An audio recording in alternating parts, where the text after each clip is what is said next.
Hey, Craig. Let's get into some coffee talk. Hey, I love it. I love doing some coffee talk. Well, talk about what? Dogs, daughters, whatever. It's coffee talk. Coffee talk. You know what's funny about what you just said to me? What, Mr. Craig? Well, I was complaining about this other thing that I'm working on and how I had to hire one of the people that was actually one of our guests, Elizabeth Pifko. Shout out. To do a contract, right? To write up a contract. And I said, $1,500. Yep. And I said, that's less than a third that you'll make in 1 month. Just to put the wheels on the car. Mm-hmm. Well, how about to wrap the insurance around the car? Oh, do a little wrap. I said, aha. Aha. And then we said, it takes money to make money, yo. It does. Right? Yeah. And, you talk to agents and I talk to agents and we'll talk about our lead spend. Oh, I got to cut back my costs. I can't spend this on leads. Right. But how are you going to generate activity and revenue if you don't spend on leads? I think at times us as agents put on our agent hat rather than our business hat. And I think the business hat will tell you that your agency should be a money machine. Mm-hmm. You should have systems and processes in which you invest X amount of dollars and then you get X amount out. Based on the systems and processes, you create predictable income.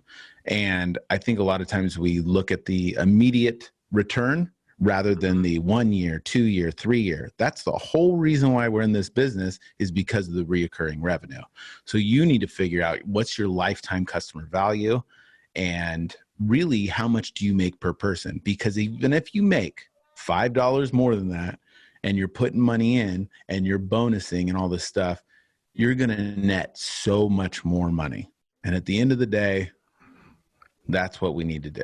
Well, and all of the benefits of being a business owner, right? Like the lunches, the stress, all the other expenses, the sleepless nights, the stress. No. I mean, you wouldn't be able to tell, but I'm actually 21.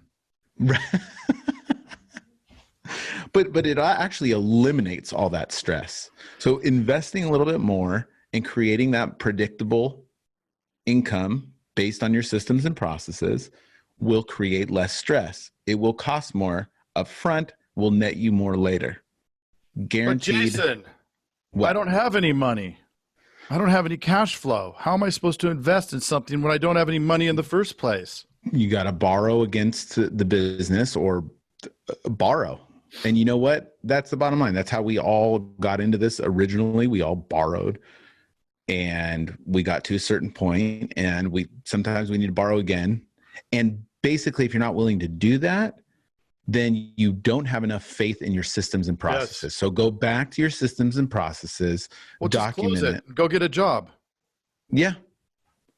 Because it's not going to change. That'd be a nightmare. If you keep doing the same thing. Right. And expect the different results. We all know what that is. But if you continue, like, when is there going to be more?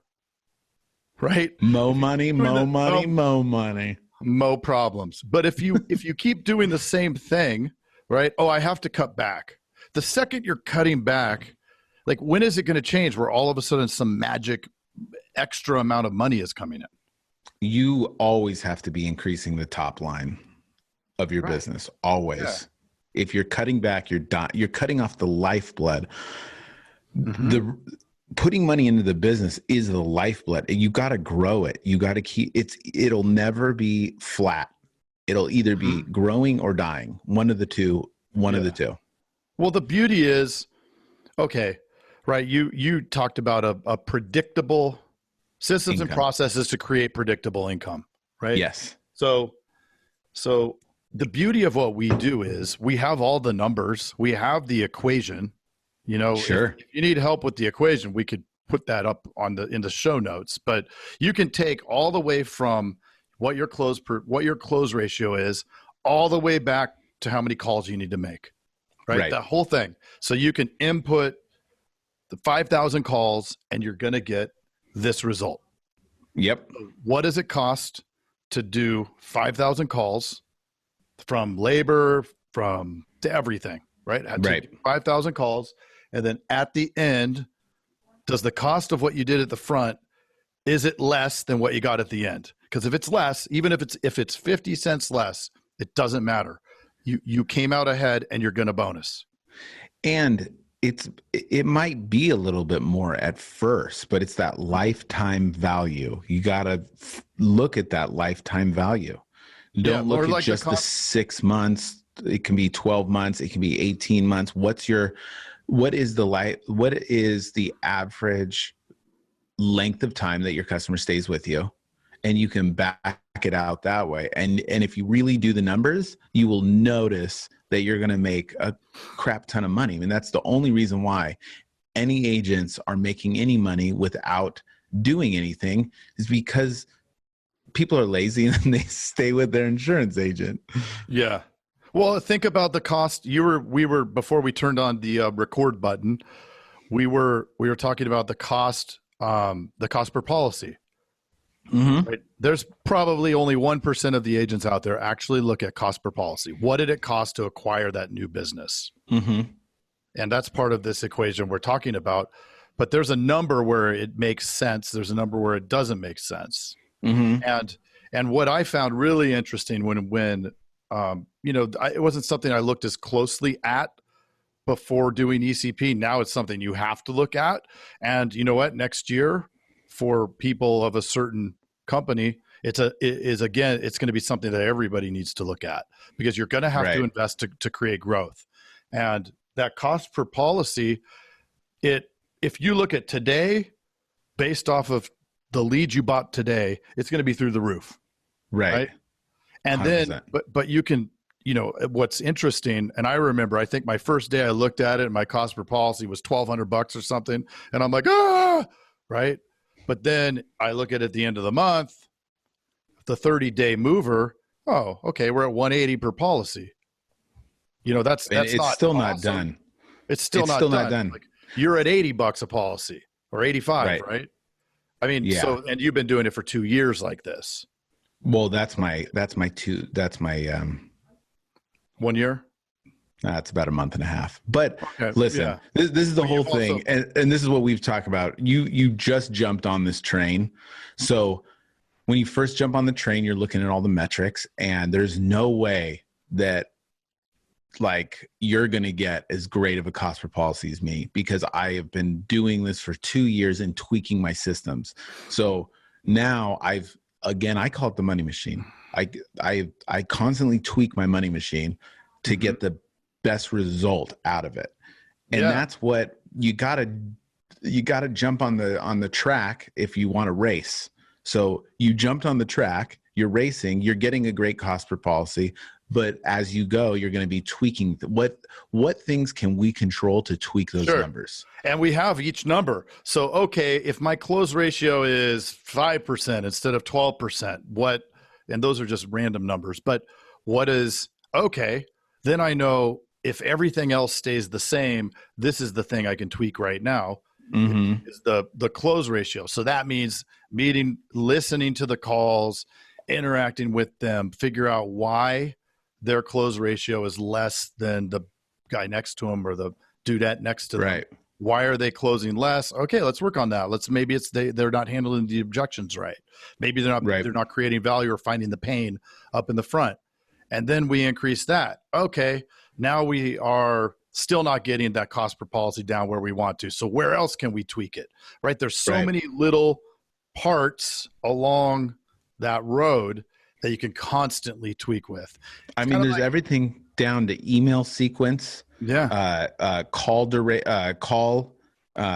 sequence, getting telemarketers for the team. That was a big help for me, because what's the biggest pain points of an LSP is making enough dials. that's still part of that motor. So how do you retain people? You know what I mean? Besides, you got to make them happy. You got to make sure that they know your vision, and your vision is pretty freaking solid and cool. And you got to make sure that their pain points are being addressed. One of it's being calls and stuff. I mean, it's not it's a grueling, it's like they're basically like an athlete. Yeah. And they're going to be constantly taxed. So it's like, how can we give them those, breaths of fresh air? Like, how can we make it Less better dials. for them? Yeah. Less dials, more talk time, right? And Yep. having, like, I love your ratio, the 1-to-1. So if you have one telemarketer for each producer, then that telemarketer is generating an extra 500 dials per day that wouldn't have happened. And then if you didn't have that and you didn't have that activity, then who has to do that? Right. LSP. And what LSP is going to stay if they have to do 700 dials a day? Because mine are Yeah. averaging about 200, right? 200 dials That's great. with support from telemarketer. Right.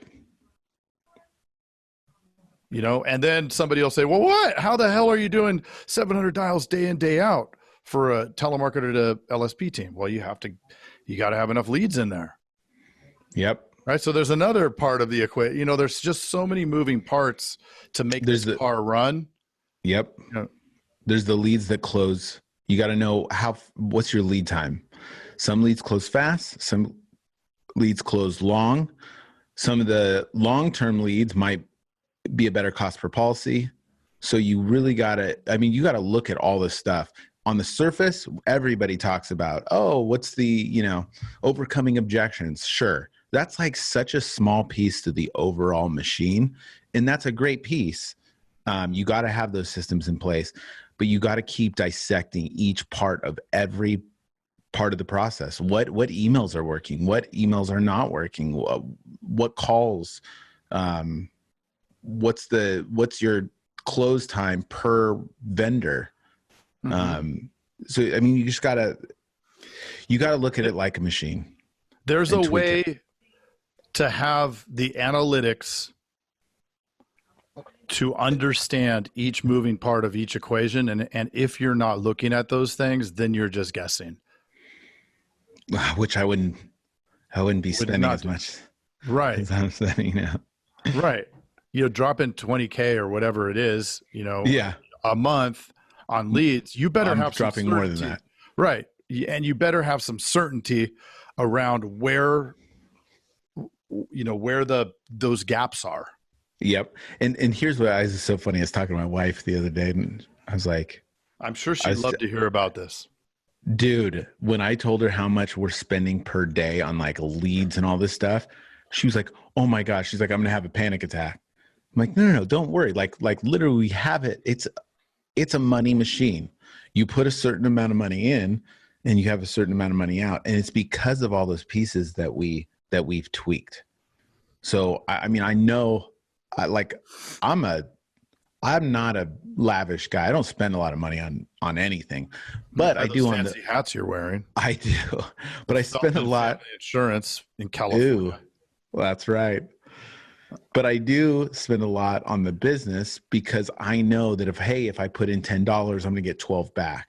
And the bottom line is this: I'd rather do that than to take the money out, spend 30% on taxes, invest it in somebody else's business that has the steering wheel, have some guy take a percentage of it, and then you make 4% a year, even at 9%. It's like, I can do better than that. And if you take away all the percentages, the chunks that everybody took out, it's barely anything. It's pennies to compare with what we can create if we create a money machine. It's interesting that, I don't know what percent is our worker bees versus what percent are entrepreneurs, but the worker bees feel safe in the confines of their little journey, being the worker bee and doing what you just said, right? You take your extra money, you invest it in this market and get your 7 or 8% and that's it, right? Yep. Playing it safe. I mean, we have a unique opportunity because we've decided to own a business. And when you decide to own a business, the way that you make more money is not by cutting expenses.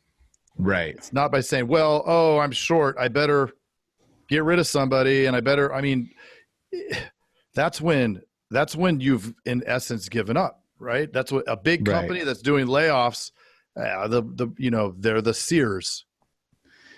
And I will add too that I do have empathy for those. There is the other side. There's the agent that just wants to be an agent and not so much a business owner. And I get it.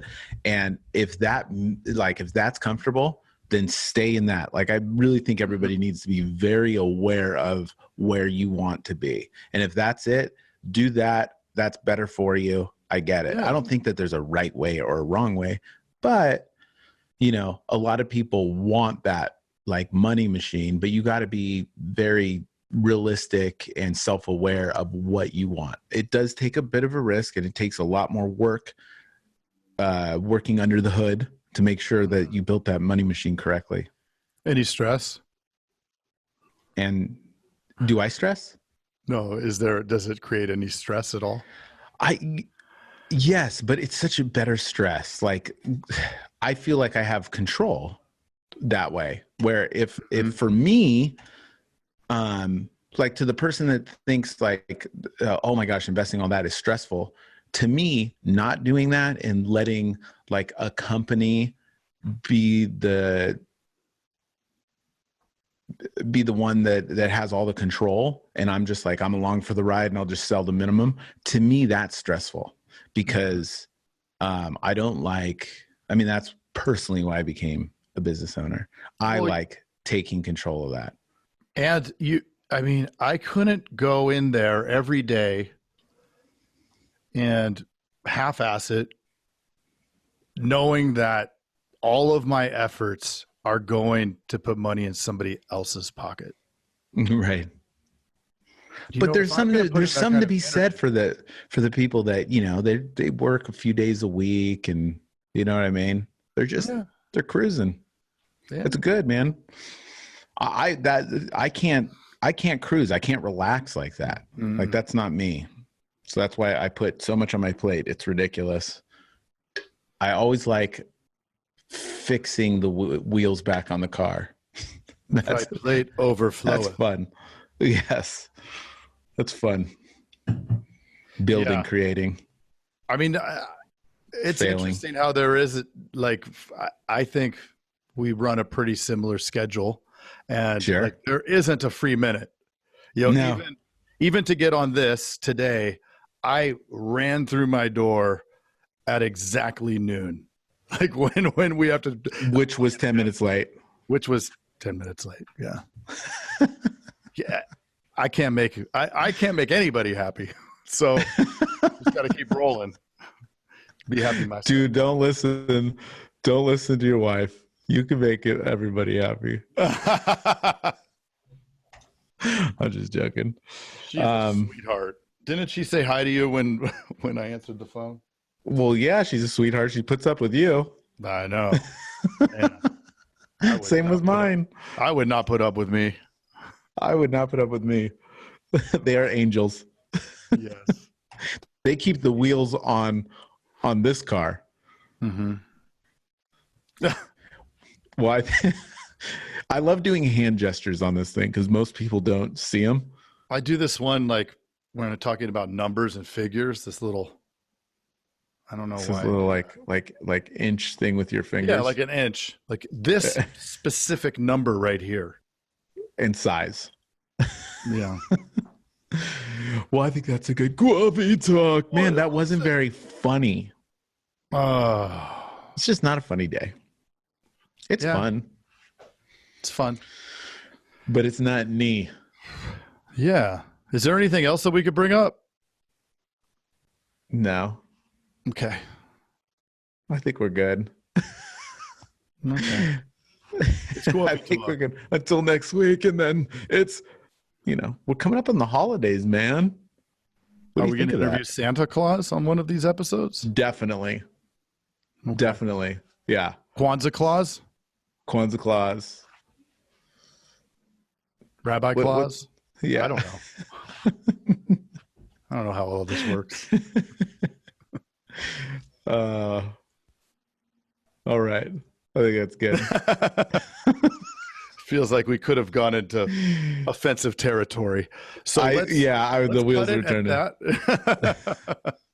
Well, thank you all, and we'll see you next week. Yes. Coffee talk. Coffee. Coffee talk. Coffee talk. Hey, you've got to check out the Insurance Dude's Inner Circle, coming soon, where you get extended interviews as well as live coffee talks in our private Facebook group. Join the mailing list today at theinsurancedudespodcast.com. Hey, thanks for checking out The Insurance Dudes. Hey, please subscribe. We got some really great stuff coming out.